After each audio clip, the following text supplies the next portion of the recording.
திருமண வீடுகளுக்கு நாங்கள் போவோம். வந்த எங்களையும் கௌரவிப்பதற்காக ஒரு கூட்டமாக நிற்க வைப்பார்கள். 2 மாதம் கழித்து அந்த வீட்டுக்கு போக நேருகிற பொழுது அவர்கள் அந்த புகைப்படங்கள் அடங்கிய அந்த ஆல்பத்தை கொண்டு வந்து காட்டுவார்கள். ஆல்பம் தந்த உடனே நாங்கள் எந்த படத்தை தேடுவோம்? ஒரு 40 ஆண்டு காலம் என்று வைத்துக் கொண்டாலும் 5 தலைமுறை என்றால் ஒரு 200 வருஷம்தான். 200 வருஷத்துக்கு முந்தின என் தாய் தந்தை அவர்களுடைய முகவரி அவர்களை பற்றிய விவரங்கள் ஒன்றும் தெரியாத நமக்கு ஞானியர்கள் என்ற உடனே நாங்கள் பெயர் பெற்ற புகழ் பெற்ற உலகத்துக்கு தெரிந்த ராமகிருஷ்ண பரமஹம்சரையும் அல்லது ரமண மகரிஷியையும் நினைப்போம். இவர்கள் இல்லாத எத்தனையோ ஞானியர்கள் இன்றும் நம் மண்ணில் வாழ்ந்து கொண்டிருக்கிறார். குண்டலினி சக்தி பற்றி நான் அறிந்து கொள்ள விரும்புகிறேன் என்றாராம் இவர். அறிந்து என்ன செய்ய போகிறாய் என்று அவர் கேட்டாராம். அது உண்மைதானா என்று நான் அறிய வேண்டும் என்றாராம் இவர். அது உண்மை என்று அறிந்தால் நீ அதை தாங்குவாயா என்று கேட்டாராம் அவர். எவரானாலும் திருக்குறளை படித்துவிட்டு இது ஒரு அறநூல் என்றுதான் சொல்லுகிறார்கள். ஏன் அப்படி சொல்ல வேண்டும்? திருக்குறளிலே அறத்துப்பாலிலே தான் நிறைய குறள் இருக்கிறதோ என்று கேட்டால் இல்லை, பொருட்பாலிலே தான் அதிக அதிகாரங்களும் அதிக குறள்களும். என் குருநாதர் பேராசிரியர் ராதாகிருஷ்ணன் அவர்கள் சொல்வார், நமக்கு ஆர் மேலே அதிக அக்கறை இருக்கிறது என்று ஒரு கேள்வியை கேட்டுக்கொண்டு அவர் பதில் சொல்வார், எனக்கு என் கணவன் மேலே பற்றி இருக்கிறது, என் மனைவி மேலே, என் பிள்ளை மேலே என்பதெல்லாம் பொய். ஒவ்வொருவருக்கும் தன் மீதான அக்கறை தான் அதிகம் என்பதை அவர் அடித்து சொல்லுவார். அதுக்கு அவர் சொல்லுகிற ஒரு ஓமானம் நான் ரொம்ப ரசிக்கிற ஒரு ஓமானம். திருமண வீடுகளுக்கு நாங்கள் போவோம். அப்படி திருமண வீடுகளுக்கு போகிற பொழுது திருமணம் முடிந்த பிறகு முக்கியமான நெருக்கமான உறவினர்கள் எல்லாம் கூட நின்று புகைப்படம் எடுத்த பிறகு வந்த எங்களையும் கௌரவிப்பதற்காக ஒரு கூட்டமாக நிற்க வைப்பார்கள். ஒரு 50 பேரை நிற்க வைப்பார்கள். நாங்களும் ஒரு மூலையில் போய் நிற்போம். ஃபோட்டோ எடுக்கப்படும். அந்த ஒளி பாய்ச்சப்பட்டதே என்று மகிழ்ந்து வீட்டுக்கு வந்து விடுவோம். ஒரு 2 மாதம் கழித்து அந்த வீட்டுக்கு போக நேருகிற பொழுது அவர்கள் அந்த புகைப்படங்கள் அடங்கிய அந்த ஆல்பத்தை கொண்டு வந்து காட்டுவார்கள். இதை சொல்லிவிட்டு என் குருநாதர் கேட்பார், அந்த ஆல்பம் தந்த உடனே நாங்கள் எந்த படத்தை தேடுவோம் என்றால், மாப்பிள்ளை பொம்பளை எல்லாம் பிறகுதான். எவ்வளவு வேகமாக தட்ட முடியுமோ தட்டி இந்த 50 பேருக்குள்ளே ஒருவனாக நான் நின்ற படத்தை தேடுவதுதான் எங்கள் இயல்பு. அதிலிருந்தே நாம் யார் என்று, யாரிலே அக்கறை உள்ளவர்கள் என்று தெரிந்து கொள்ளலாம். அதுக்கு மேலே கூட அவர் ஒன்று சொல்லுவார். அப்படி தட்டி பார்த்து அந்த 50 பேர் இருக்கிற படம் வந்து அந்த 50 பேர் இருக்கிற படத்திலே நான் மட்டும் கொஞ்சம் தெளிவாக இல்லை என்றால் இந்த போட்டோகிராஃபருக்கு படம் எடுக்க தெரியவில்லை என்போம். 49 பேரும் தெளிவில்லை, நான் தெளிவாக இருந்தால் நன்றாக படம் எடுத்திருக்கிறானே என்று சொல்லுவோம். இது மனித இயல்பு. நான் இதை எங்கள் ஊரில் போர் நடந்து கொண்டிருக்கிற பொழுது நேராக உணர்ந்திருக்கிறேன். அப்பொழுதெல்லாம் விமானங்கள் கூட்டமாக வந்து குண்டு பொழியும். யாழ்ப்பாணத்தில் நான் வாழ்ந்த பொழுது ஒரு 10 விமானம் வந்து சுத்தும். அப்படி விமானம் சுத்துகிற பொழுது தப்ப வேண்டும் என்பதற்காக எல்லார் வீடுகளிலும் பங்கர் வைத்து கிண்டி வைத்திருப்போம், குழி கிண்டி வைத்திருப்போம். விமான சத்தம் கேட்ட உடனே பங்கருக்குள்ளே போய்விடுவோம். நான் பலதரம் கவனித்திருக்கிறேன். பேசுகிற பொழுது அப்பா அம்மா மேலே அன்பென்பார், அம்மா அப்பா மேலே அன்பென்பார், பிள்ளைகள் மேலே அன்பென்பார்கள். இந்த விமானம் சுத்துற சத்தம் கேட்டதும் அந்த சொன்னவர்கள் எல்லாம் முதலோடி போய் அந்த பங்கருக்குள்ளே இறங்கி விட்டு தான் பிறகு மற்றவர்களை கூப்பிடுவார்கள். அதுதான் நம்மீதான நம்முடைய அக்கறைக்கு அடையாளம். நான் இப்போ கேட்கிறேன், ஒரு 5-6 தலைமுறைக்கு முந்தின என் தந்தையை பற்றி எனக்கு தெரியவில்லை. ஒரு 5-6 தலைமுறைக்கு முந்தைய என் தந்தையை பற்றி எனக்கு தெரியவில்லை. 5-6 என்றால் தயவு செய்து நீங்கள் நினைத்து விடாதீர்கள் 500 வருட இல்லை என்று நான் பேசுகிறேன் என்று. ஒரு தலைமுறை காலத்தை அப்படி சில பேர் நினைத்து விடுகிறார்கள். ஒரு தலைமுறை காலத்தை எப்படி கணிப்பது என்று பெரியவர்கள் சொல்கிறார்கள். ஒரு ஆணினுடைய திருமண வயதையும் பெண்ணினுடைய திருமண வயதையும் கூட்டி 2ஆல் வகுக்க வருகிற காலம்தான் ஒரு தலைமுறை காலம் என்று சொல்வார்கள். பழைய காலத்திலே ஆணுக்கு திருமண வயது 16, பெண்ணுக்கு திருமண வயது 12. இது கூட்டினால் 28, 2ஆல் பிரித்தால் 14 ஆண்டுகள். ஒரு தலைமுறை காலம் கழித்து பரதன் ராமன் நகரத்துக்குள்ளே வந்தால் புரட்சி ஒன்றும் வெடிக்காதென்று நினைத்துத்தான் கையை 14 ஆண்டுகள் ராமனை காட்டுக்கு போ என்று கேட்டால் என்று சொல்வார்கள். இப்போ இன்றைக்கு பார்த்தோமானால் திருமண வயது தள்ளிக்கொண்டே போகிறது. பெரும்பாலும் 60ஆம் கல்யாணமே கல்யாணமாகிற வாய்ப்பு வந்து கொண்டிருக்கிறது. இந்த சூழலிலே ஒரு 40 ஆண்டு காலம் என்று வைத்துக் கொண்டாலும் 5 தலைமுறை என்றால் ஒரு 200 வருஷம் தான். 200 வருஷத்துக்கு முந்தின என் தாய் தந்தை அவர்களுடைய முகவரி, அவர்களை பற்றிய விவரங்கள் ஒன்றும் தெரியாத நமக்கு 27 தலைமுறைக்கு முன்பாக இந்த ஆதீனத்தை தொடங்கிய குருஞான சம்பந்தர் பற்றிய விவரம் பதிவாகி இருக்கிறது என்றால் அதுதான் அவர்களுடைய உண்மைக்கான சான்று. இன்றைக்கும் அந்த இடத்திலே ஒரு மகாபுருஷர் வந்து நான் எப்பொழுதும் கேட்பேன், ஒரு சமயம், அது சைவம் என்று இல்லை, எந்த சமயமாக இருந்தாலும் ஒரு சமயத்தினுடைய விளைவு என்ன நான் நினைத்து பார்க்கிறது உண்டு. ஒவ்வொன்றாலும் ஒரு பயன் எதிர்பார்க்கிறோம். சமயத்தினாலே நாம் எதிர்பார்க்கிற பயன் என்ன, சமயத்தினாலே நமக்கு என்ன கிடைக்கும் என்று கேட்டால் நான் சொல்வதுண்டு, ஒரு சமயம் கோயில் கட்டுவது, பூஜை செய்வது, இதெல்லாம் 2ஆம் பட்சம். வேண்டாம் என்று சொல்லவில்லை, 2ஆம் பட்சம். ஒரு சமயத்தினுடைய உண்மை பயன் என்னவென்று கேட்டால் அந்த சமயம் ஞானியர்களை உருவாக்கி கொண்டே இருக்க வேண்டும். அதுதான் சமயத்துக்கான பயன்பாடு. நான் நினைக்கிறது உண்டு, நான் மற்ற எந்த சமயத்தையும் குறை சொல்வதாக தயவு செய்து நினைக்காதீர்கள். எனக்கு தெரிந்த அளவிலே சொல்லுகிறேன். சில நேரத்தில் பிழைகளும் இருக்கலாம்.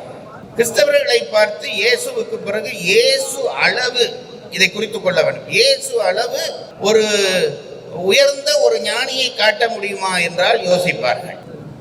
பௌத்த சமயத்திலே புத்தருக்கு பிறகு புத்தர் அளவான ஒரு ஞானி இருந்தாரா என்றால் யோசிப்பார்கள். அப்படித்தான் எல்லா மதங்களுக்கும் சொல்ல வேண்டும். நபிகளுக்கும் அவருக்கு பிறகு அவர் அளவு வீச்சான ஒரு தீர்க்கதரிசி தோன்றவில்லை. ஆனால் சைவ சமயத்தை பொறுத்தளவிலே இன்னாருக்கு பிறகு ஒரு ஞானி வரவில்லை என்ற பேச்சுக்கே இடமில்லை. இன்று வரைக்கும் ஞானியர்கள் தோன்றிக் கொண்டே இருக்கிறார்கள். இது ஒன்றே சைவ சமயத்தினுடைய உயர்வை நமக்கு காட்டுகிறது. சைவ சமயம் என்பது தன் வேலையை சரியாக செய்கிறது. சரியாக செய்கிறது என்றால் என்ன செய்கிறது? ஞானியர்களை உருவாக்கி உருவாக்கி உருவாக்கி வெளிவிட்டு கொண்டே இருக்கிறது. ஞானியர்கள் என்ற உடனே நாங்கள் பெயர் பெற்ற புகழ் பெற்ற உலகத்துக்கு தெரிந்த ராமகிருஷ்ண பரமஹம்சரையும் அல்லது ரமண மகரிஷியையும் நினைப்போம். இவர்கள் இல்லாத எத்தனையோ ஞானியர்கள் இன்றும் நம் மண்ணில் வாழ்ந்து கொண்டிருக்கிறார். என்னுடைய ஆசிரியர் ஒருவர் அண்ணாமலையிலே படித்தவர். அவர் சொல்லுவார், தான் கண்ணாலே கண்ட 2 சம்பவத்தை சொல்லுவார். ஒரு நாள் தான் ஒரு பஸ் தரிப்பிலே நிற்கிறாராம். ஒரு பஸ் தரிப்பிலே நின்று கொண்டிருக்கிறாராம். திரும்பி பார்த்தால் ஒரு பிச்சைக்காரன், ஒரு ஓரத்திலே ஒரு பிச்சைக்காரன் என்று சொன்னால் அவனுடைய உடம்பெல்லாம் காலெல்லாம் புண்ணாக இருக்கிறதா. அந்த புண் அழுகி அந்த புண்ணிலே புழுக்கள் மொய்க்கின்றன. என் ஆசிரியர் அப்படியே சொல்லுவார், தான் கண்ணாலே கண்ட காட்சி என்று சொல்வார். அந்த காலிலே புழுக்கள் எல்லாம் அப்படியே அந்த புண்ணிலே உள்ளே நின்று குழம்பிக் கொண்டு இருக்கின்றன. என் ஆசிரியர் அதை பார்த்து அருவருத்து விட்டு பார்த்தால் அந்த பிச்சைக்காரன், அவர் நான் சொல்லுகிற பொழுதே நான் செலுத்திருக்கிறேன், அந்த பிச்சைக்காரர் அந்த புண்ணையிலே இருந்த புழுக்களிலே ஒவ்வொரு புழுவாக பிடித்து தூக்கி ஒரு ஓரமாக வைத்து, டேய் ஏண்டா சண்டை பிடிக்கிறீங்க, ஒவ்வொருத்தரா சாப்பிடுங்கடா என்று சொன்னதை தான் கண்ணாலே கண்டேன் என்றார். இப்படி எத்தனையோ நமக்கு தெரியாத ஞானியர்கள் இன்றும் நம் மண்ணிலே வாழ்ந்து கொண்டிருக்கிறார்கள். அதுதான் எத்தனை செல்வம் தேடினாலும் கூட செல்வம் மிகுந்தில் இருக்கிற நாட்டவர்கள் எல்லாம் இங்கு தேடி வருவதற்கு காரணம் பணக்காரர்களை தேடி அல்ல, இத்தகைய பிச்சைக்காரர்களை தேடித்தான் வருகிறார். அந்த ஞான மார்க்கத்தை இந்த உலகத்துக்கு கொடுத்த மண் நம் மண். இன்னொரு செய்தி சொன்னார் என்னுடைய ஆசிரியர், இந்த மூலாதாரம் என்று சொல்லுகிறோமே, அந்த மூலாதாரத்திலே இருக்கிற சக்தி, குண்டலினி சக்தி என்று சொல்கிறோமே, அவர் ஒரு ஞான தேடல் உள்ளவர் என்னுடைய ஆசிரியர்.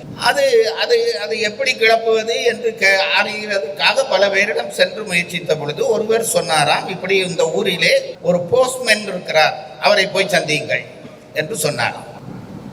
உடனே இவர் அந்த போஸ்ட்மேன் வீட்டுக்கு போனால் அந்த நேரம் அவர் வீட்டில் இல்லை, வாசல்லையே காத்திருந்திருக்கிறார். போஸ்ட்மேன் வந்திருக்கிறார். அவர் அந்த வேலையை செய்துவிட்டு வந்திருக்கிறார். வந்து சைக்கிளை ஒரு பக்கம் நிறுத்திவிட்டு உள்ளே வந்து இவரை கண்டதும் என்னப்பா என்று கேட்டாராம். இந்த குண்டலினி சக்தி பற்றி நான் அறிந்து கொள்ள விரும்புகிறேன் என்றாராம் இவர்.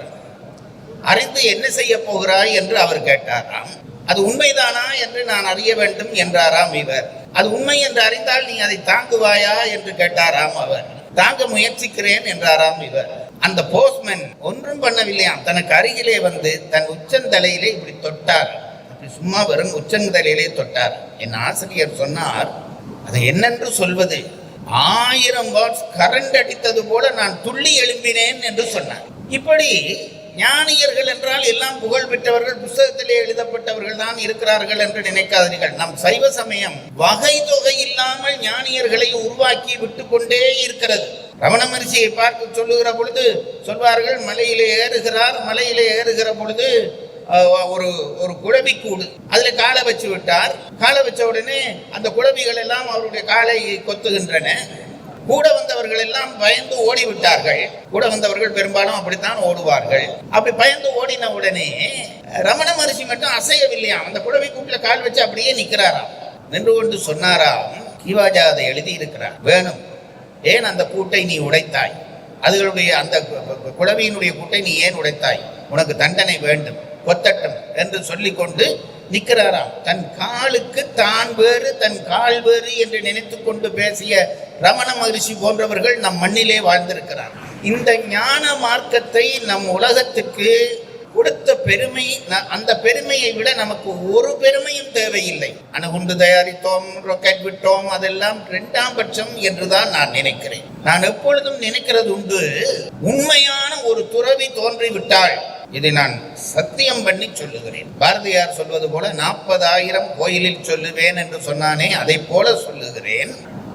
உண்மையான ஒரு துறவி தோன்றிவிட்டால் நீங்கள் 1000 சமூக நிலையங்கள் அல்லது மக்கள் வளர்ச்சி கழகங்கள் எல்லாம் அமைத்து ஒரு சமுதாயத்தை காக்க நினைக்கிறீர்களே, 1000 அமைப்புகளை நிறுவி காப்பதும் ஒன்று, ஒரு துறவி உருவாவதும் ஒன்று என்று நான் நினைக்கிறேன். அது எப்படி என்று நீங்கள் கேட்பீர்கள். வேற ஒன்றும் இல்லை, ஒரு சரியான துறவி உருவாகி விட்டால் அவன் என்ன செய்கிறான், பரிணாமப்பட்டு கிடக்கிற அவனுடைய உடம்பிலே பரிணாமப்பட்டு கிடக்கிற அந்த பூதங்களை எல்லாம் அதன் நிலைக்கு கொண்டு வருகிறான். அதுதான் துறவியினுடைய வேலை. புலநடக்கம் என்பது கண்ணை காதை மூக்கை மூடிக்கொள்வது மட்டுமல்ல, அப்படி மூடிக்கொள்வதன் மூலம் ஒவ்வொரு அணுக்களையும் அவன் நெறிப்படுத்துகிறான். அவனுடைய உடம்பிலே இருக்கிற ஒவ்வொரு அணுவும் நெறிப்படுத்தப்படுகிறது என்றால் என்னவென்று கேட்டால், அந்த அணு எப்படி இருக்க வேண்டுமோ அப்படி நிலைக்கு கொண்டு வரப்படுகிறது.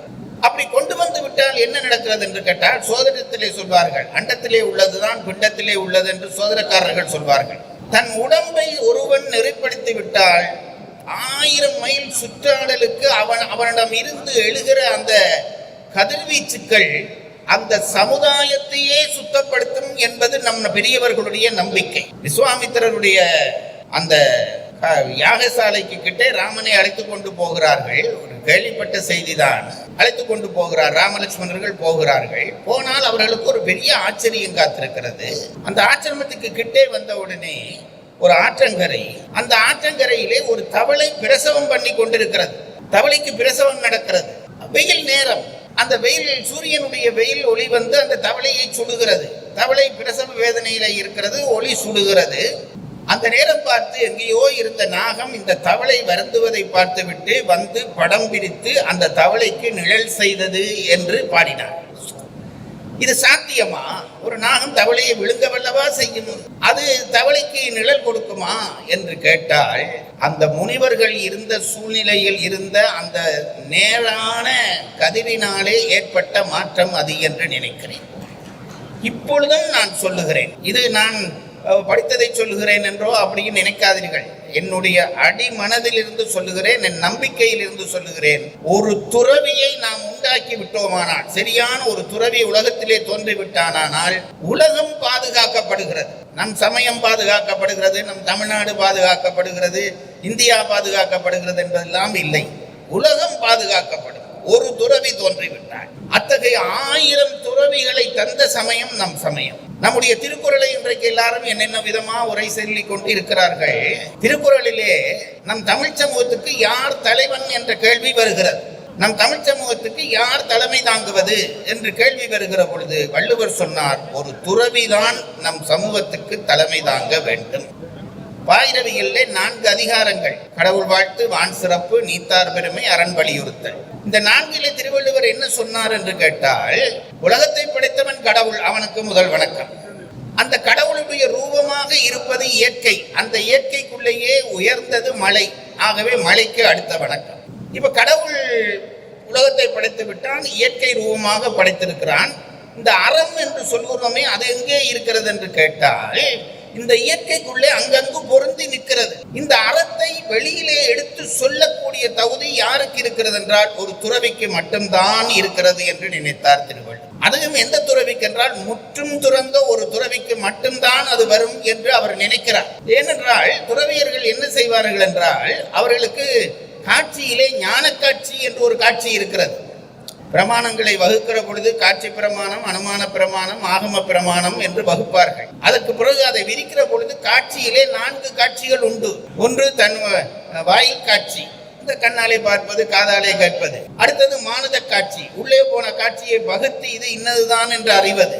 அதற்கு உள்ளே போனால் தன்வேதனை காட்சி, அந்த அறிவினாலே ஏற்படுகிற இன்ப துன்ப அனுபவம்.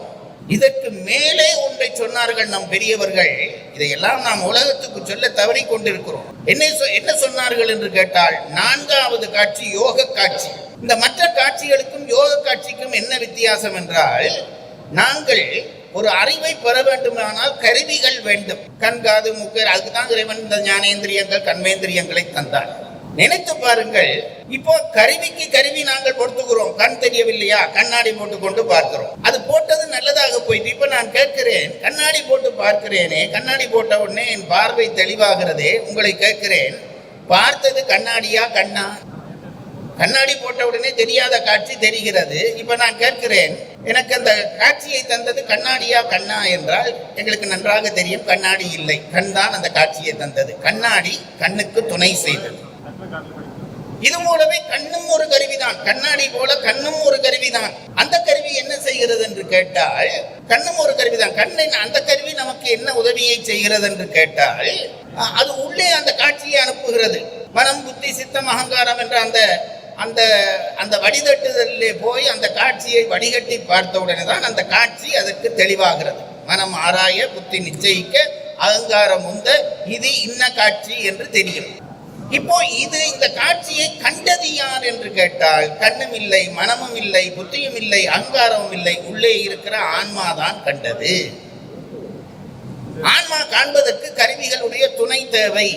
யோக காட்சியிலே என்ன நடக்கிறது என்றால், நம் சித்தாந்த புலவர்கள் சொல்கிறார்கள், யோக காட்சியிலே இந்த கருவி ஒன்றும் தேவையில்லை, இந்த கருவிகள் ஒன்றும் தேவையில்லை. என்ன ஆகும் என்று கேட்டால், அந்த யோக காட்சி பெற்ற ஆன்மாவினுடைய அந்த அறிவு விவரம் அப்படியே மேலே விரிந்து போகுமா. அப்படி அந்த ஆன்மாவினுடைய அறிவு விரிந்து விரிந்து விரிந்து பிரபஞ்சங்களை கடக்கும் என்கிறார்கள். அப்படி கடக்கக்கூடிய ஒரு ஆன்மாதான் இது அறம், இது அறமில்லை என்று கணித்து சொல்லக்கூடியது.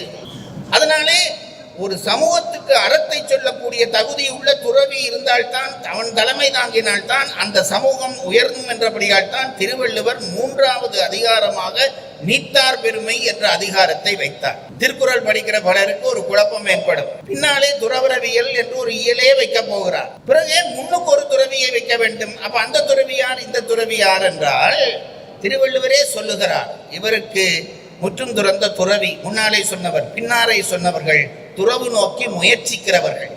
முயல்வார் என்று சொல் போடுவார். துறவு நோக்கி முயற்சிக்கிறவர்கள். துறவு நோக்கி முயற்சிக்கிறவர்கள் வர வேண்டுமானால் அந்த சமுதாயம் துறவுக்கு முக்கியத்துவம் கொடுத்தாக வேண்டும். இது ரொம்ப முக்கியம். பிழைக்கு நாங்கள் ஒரு பத்திரிகையை திறந்தால் உயர்ந்த விஷயம் இல்லை, தாழ்ந்த விஷயத்துக்கு தான் முன்பக்கத்திலே இடம். இந்த இடத்திலே களவு போனது, இத்தனை பேரை கொலை செய்தான், இத்தனை பெண்களை கெடுத்தான், இதுக்கு தான் முன்பக்கத்திலே இடம். பிழையை பேச பேச பேச என்ன ஆகும் என்று கேட்டால், பிழைதான் ஒரு சமுதாயத்திலே வளரும். மறந்து போகாதீர்கள். ஏன் இன்றைக்கு எல்லா இடமும் பிழை நடக்கிறது என்றால், நாங்கள் நல்லவற்றை போற்ற தவறிவிட்டோம். நல்லவற்றை பாரதியார் சொன்னார், கம்பெனி போன்ற பாரதியை போன்ற புலவர்கள் வர வேண்டுமானால் அந்த புலவர்களுக்கு தொடர்ந்து விழாக்கள் எடுக்க வேண்டும் என்று பாரதியார் வசனத்திலே எழுதி வைத்து விட்டு போனார். அதற்கு அவர் சொல்லுகிற காரணம், எதை நாங்கள் போற்றுகிறோமோ அதுதான் நமக்கு வரும். இன்றைக்கு ஏன் கம்பெனி போல ஒரு புலவன் தோன்றவில்லை என்றால், நாங்கள் கம்பெனி பாராட்டி கம்பெனி இப்படி ஒரு புலவன் வர வேண்டுமே என்று நாங்கள் ஏங்கவில்லை. ஞானசம்பந்தர் போல ஒரு பிள்ளை இன்றைக்கு ஏன் வரவில்லை என்றால், அப்படி ஒரு பிள்ளை வர வேண்டும் என்று நாங்கள் ஏங்கவில்லை. ஏக்கமும் ஒரு தவம் தான், மறந்து போகாதீர்கள். கூடி இருக்கிற இத்தனை பேருக்கும் சொல்லுகிறேன், நல்லது நடக்க வேண்டும் என்று நாம் எல்லாரும் ஒருமித்து ஏங்கினால் அந்த ஏக்கமே தவமாகி இறைவன் அந்த தவத்துக்கு வரம் தருவான். சந்தேகம் இல்லை. திருவள்ளுவர், நான் அதை மட்டும் சொல்லி நிறைவு செய்கிறேன், திருவள்ளுவருக்கு அறம் பாடுவது மட்டும்தான் நோக்கம். திருவள்ளுவருக்கு அறம் பாடுவது மட்டும்தான் நோக்கம். பொருள் இன்பம் பாடுவது அவருடைய நோக்கம் இல்லை. இன்றைக்கு வரைக்கும் யாராவது ஒருத்தர் திருக்குறளை படித்துவிட்டு இது ஒரு பொருள் நூல் என்று சொல்லுகிறவர்கள் இருக்கிறார்களா? திருக்குறளை படித்துவிட்டு இது ஒரு இன்ப நூல் என்று சொல்லுகிறவர்கள் இருக்கிறார்களா? எவரானாலும் திருக்குறளை படித்துவிட்டு இது ஒரு அறநூல் என்றுதான் சொல்லுகிறார்கள். ஏன் அப்படி சொல்ல வேண்டும்? திருக்குறளிலே அறத்துப்பாலிலே தான் நிறைய குறள் இருக்கிறதோ என்று கேட்டால் இல்லை, பொருட்பாலிலே தான் அதிக அதிகாரங்களும் அதிக குறள்களும். அப்படின்னா பொருள் நூல் என்று அல்லவா சொல்லியிருக்க வேண்டும். எந்த விஷயம் பற்றி அதிகம் எழுதினாரோ அந்த பேர் தானே வந்திருக்க வேண்டும். ஆனால் நம்முடைய திருவள்ளுவருடைய நூலை படிக்கிற எல்லாரும் திருக்குறளை அறநூல் அறநூல் என்கிறான். என்ன காரணம்? இதை மட்டும் புரிந்து கொள்ளுங்கள். திருக்குறளை படிப்பதென்றால் அறத்துப்பால், பொருட்பால், காமத்துப்பால் படிப்பது, இது ஒரு முறை. இன்னொரு முறை இருக்கிறது, சொல்லுகிறேன். எல்லாம் படிக்க தேவையில்லை, அறத்துப்பால் படித்தால் போதும். என்னுடைய அபிப்பிராயத்தை சொல்லுகிறேன். கடந்த ஒரு 30 வருஷத்தோடு திருக்குறளோடு பழகி வருகிறேன் என்ற அந்த உரிமையிலே சொல்லுகிறேன். அறத்துப்பால் படித்தால் போதும். சார், எனக்கு அறத்துப்பாலும் படிக்க நேரம் இல்லை சார் என்று கேட்டால் நான் சொல்வதுண்டு. அறத்துப்பாலிலே 4 இயல்கள் உங்களுக்கு தெரியும். பாயிரவியல், இல்லறவியல், துறவரவியல், அடுத்தது ஊழியல் என்று 4 இயல்கள். நீங்கள் என்ன செய்ய வேண்டும் என்று கேட்டால், அறத்துப்பாலை எப்படி படிக்கிறது என்று கேட்டால், பாயிரவியல் முடிந்து இல்லறம். இல்லறத்திலே என்ன சொன்னார் என்றால், நம்முடைய பெரியவர்களை நினைத்து நான் வியக்கிற விஷயம் இதுதான் பாருங்கள். இல்லறத்துக்கும் துறவரத்துக்கும் என்ன வித்தியாசம் தெரியுமா? ரெண்டும் அறம் தான். இல் அறம், துற அறம். இது ரெண்டுக்கும் என்ன வித்தியாசம் என்று கேட்டால் ஒரே ஒரு வித்தியாசம். இல்லறம் என்பது பற்றுகிற அறம், துறவரம் என்பது விடுகிற அறம். பற்றுவதையும் அறமாக்கி விடுவதையும் அறமாக்கி சொல்ல ஒரு இனத்துக்கு துணிவு வருமா? நான் உங்களை கேட்கிறேன். இல்லறம் என்பது பற்றுகிற அறம். மனைவி, பிள்ளை, உறவு, ஊர், விருந்தினன் என்று பற்றுகிற அறம் துறவரம். இல்லறம். துறவரம் என்றால் விடுகிற அறம் துறவரம். இப்ப நான் உங்களை கேட்கிறேன், பற்றுகிற அறத்தை சொல்லிவிட்டு துறவரத்தை வைக்கிறாரே. பற்றுகிற அறத்தை பற்றினால் பற்றி கொண்டேதானே நிற்கும், எப்படி விடும்? திருவள்ளுவர் இந்த சர்க்கரைக்குள்ளே வைத்து மருந்து தருவது போல தருகிறார். இல்லறம் ஏன் தேவை என்றால், இல்லறம் புரிந்தால்தான் துறவரம் வரும். அதுல சந்தேகம் இல்லை. இல்லறம் புரிந்தால்தான் துறவரம் வரும். ஒரு சில பேர் அப்படின்னு உடனே இந்த குறுக்கு புத்திக்காரன் இருப்பான். ஒரு சில பேர் கேட்பான், இப்ப நீங்க கல்யாணம் பண்ண இல்லையே, ஏன் இப்படி இருக்கிறீங்கன்னு கேட்பான். அதுக்கு துறவிகள் எல்லாம் இருந்தார்களே, கல்யாணம் பண்ண இல்லையே ஏன் என்று கேட்பான். நான் சொல்வது, பிறவி என்பது இந்த ஒரு பிறவி இல்லை.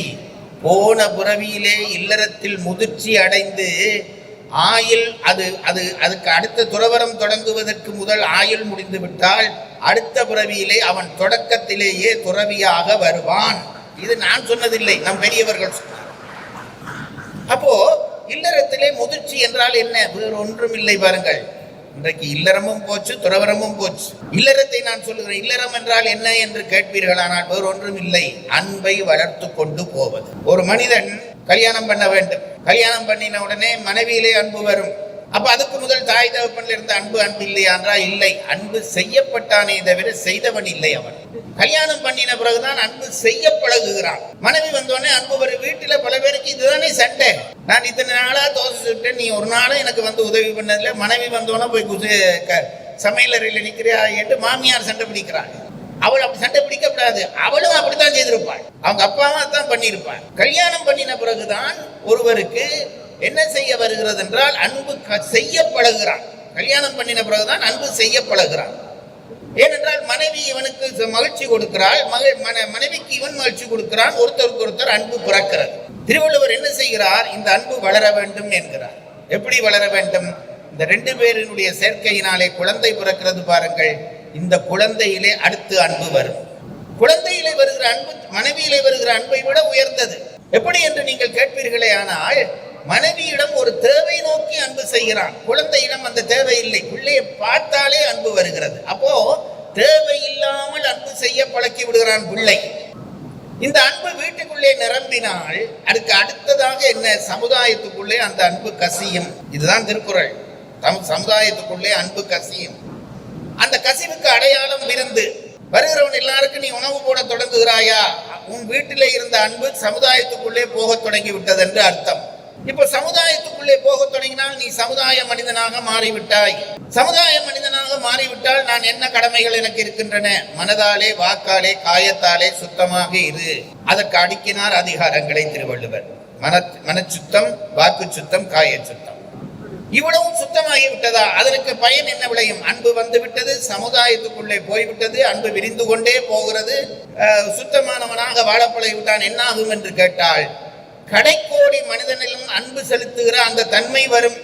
அப்படி ரெண்டு பேர் சமுதாயத்தை நான் தேடுகிற பொருள் எனக்கென்று தானே நான் நினைத்துக் கொண்டிருக்கிறேன். அப்படி இல்லை, சமுதாயம் வேறு நான் வேறு இல்லை என்று நினைத்தால் அவன் தான் தேடுகிற பொருளை சமுதாயத்துக்கு கொடுப்பான். அப்படி கொடுப்பதிலே ரெண்டு முறை இருக்கிறது. தனி ஒரு மனிதனுக்கு கொடுப்பது, சமுதாயம் நோக்கின நன்மைக்கு கொடுப்பது.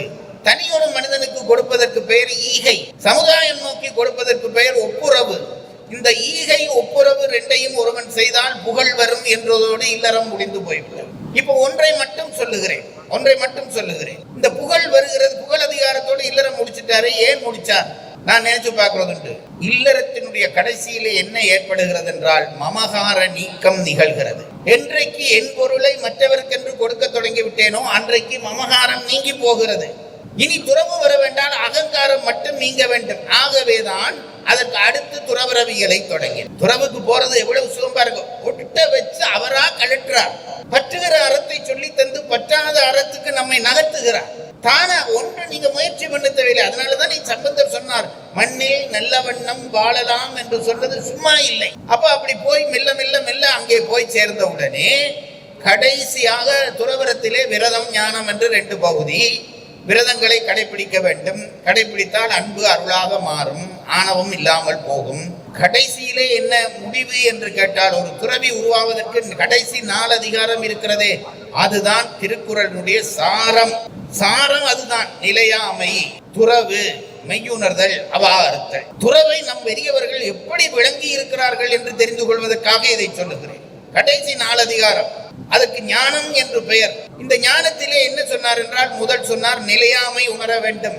ஒரு பொருளும் நிலை இல்லாத பொருள் என்று தெரிந்தால் அதெல்லாம் தூக்கி போட்டுருவேன். அப்ப நிலையாமை உணர்ந்தால் அதனால என்ன வரும்? துறவு வரும். துறவு வந்தால் என்ன நடக்கும்? எல்லாம் விட்டுட்டேன். துறப்பது என்பது வீடு என்பதற்கு என்ன அர்த்தம் என்றால் விடுவதுதான் வீடு.